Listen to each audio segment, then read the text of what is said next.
eso, ¿no? Y al respecto hemos invitado al abogado Paulo Díez Gargari precisamente a hablar sobre este personaje que es, pues que tiene una dimensión que él, como pocos, puede darnos en el entorno de Enrique Peña Nieto. Abogado Paulo Díez Gargari, muy buenas tardes, bienvenido una vez más a los periodistas.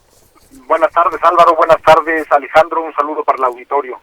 Muchísimas gracias. ¿De qué tamaño es el poder de un hombre que está en la Consejería Jurídica de la Presidencia, abogado? Bueno, pues es muy grande, pero yo creo que hay que diferenciar lo que ejerció este señor durante varios años al lado de Enrique Peña Nieto, pues no fue la autoridad. La autoridad es una cosa distinta, ¿no? La autoridad es algo que tiene su fundamento en la ley y que normalmente no se impone, sino que se reconoce, ¿no? Era un poco aquel concepto de la autoritas romana, que no había que imponer, sino que los demás reconocían y a partir de eso actuaban. Este señor, y creo que esto es muy importante mencionarlo, porque lo que hizo Enrique Peña Nieto durante los 6 años de presidente y antes como gobernador del Estado de México, no fueron actos de corrupción aislados, no fueron actos que de pronto tenía la oportunidad, aquello era delincuencia organizada auténtica, era un esquema perfectamente definido previamente y que fue ejecutado, digamos, a través de distintos operadores, pero uno que es clave es sin duda este señor Castillejos, es decir, toda la planeación jurídica, la estrategia jurídica de todos estos grandes casos de corrupción pasó por ahí también la siembra del arma en mi coche, mi detención ilegal, lo que ustedes mencionaban ahora, esta relación con jueces y ministros, que lo llevó incluso en alguna ocasión en el caso de Aleática, se recordarán aquellos audios que se difundieron donde se hablaba de sobornar a magistrados y demás, pues todo esto tenía la bendición de este señor Castillejos, que además, recuerden ustedes que era primo, nada más y nada menos, que de Raúl Cervantes, por una parte, y de este señor Alfredo Castillo. Claro, claro. Aquí lo Es decir, comentábamos. Sí, claro. Adelante, adelante, abogado. digamos, Castillejos en ese sentido, pues era el centro, era el cerebro, ahí se planeaba, ahí se estructuraba jurídicamente todos estos grandes casos de corrupción que, como ustedes recordarán en esta entrevista que otorgó Santiago Nieto, el titular de la Unidad de Inteligencia Financiera, pues hace referencia expresamente a estos dos casos, el Circuito Exterior Mexiquense y el Viaducto Bicentenario, estas dos obras concesionadas a Aleática, como uno de los grandes casos de corrupción de este país.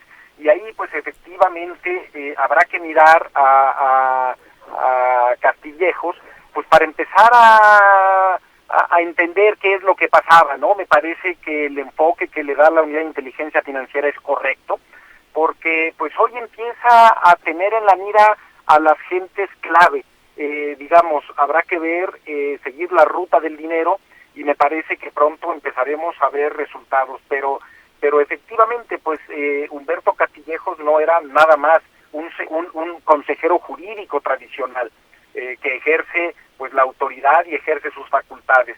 Era alguien que estaba ahí para proteger a su jefe, para estructurar y para tratar de blindar todos aquellos actos de corrupción que se cometieron, y es fundamental pues que se investigue no solo a Castillejos, sino a todo su entorno, ¿no? Quizá Castillejos no le diga nada o le diga muy poco a mucha gente, porque al final de cuentas su actuación estaba muy a la sombra de Los Pinos, pero la relevancia de este personaje puede ser mayor inclusive a la de un secretario de Estado, abogado.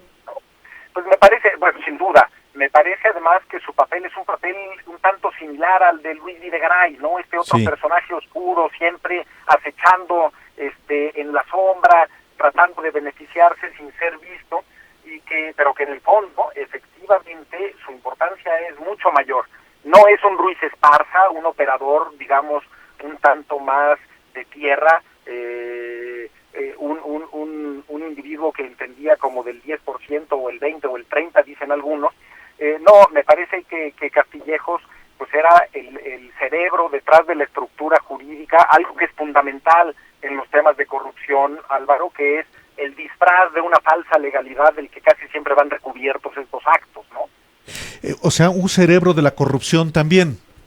Pues por supuesto, es digamos, nadie más cercano a Enrique Peña Nieto en ese sentido que su abogado, ¿no? Es decir, es quizá el hombre de mayor confianza.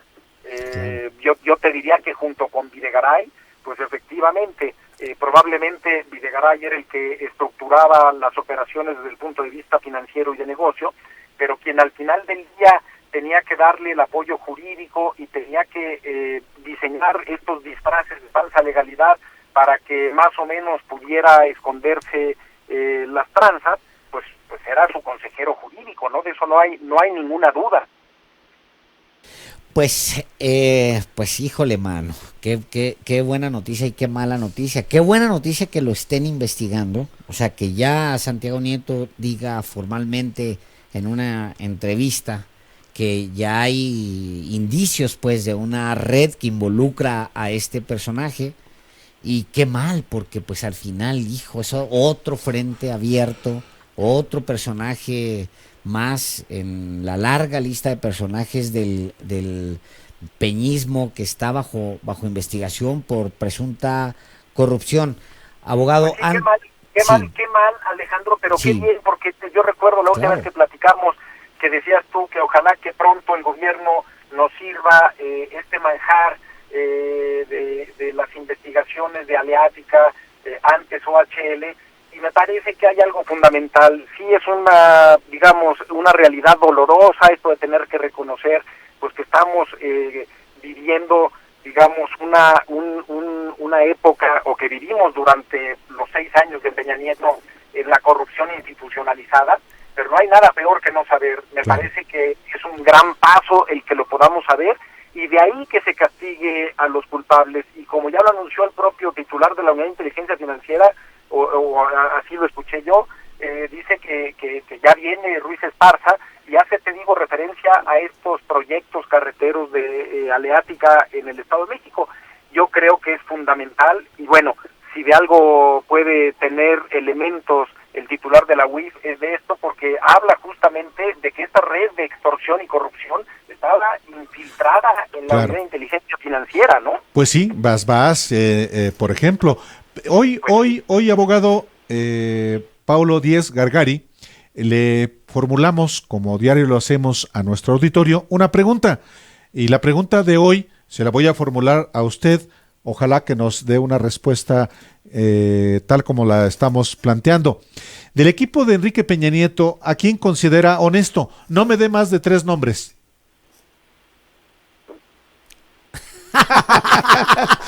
Se quedó congelado. Oye, creo, te voy a dar la respuesta. Creo que Enrique Peña Nieto ha leído más libros de los colaboradores suyos que yo puedo considerar honestos. Híjole, o sea, ni uno. Carajo, ¿no? Te quedaste en el vacío, abogado. Pues, no hay forma, pues me dejaron mudo, ¿no? Muchísimas gracias, abogado Paulo Díez Gargari, por platicar sobre este personaje, sobre el que hoy hemos hablado de manera amplia, su trayectoria y su relevancia en el entorno de Enrique Peña Nieto. Muchísimas gracias.